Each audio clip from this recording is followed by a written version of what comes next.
for today's video guys, nandito kami ngayon sa labas kasi tinuturuan ko si Bibi na mag-bike. Yan.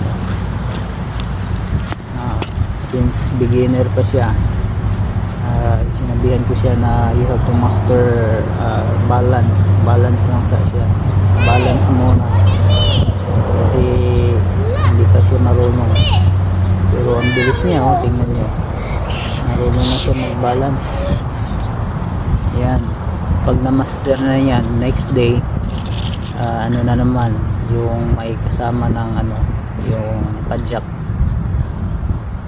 tuwang-tuwa siya kasi kuha na lang niya yung balance, but hindi pa masyado, kunti na lang, hanggang tomorrow, pangalawang araw makuha na niya yung balancing. So pagka next day, 3 days, wala na, marunong na yan. Tingnan mo, tuwang-tuwa siya.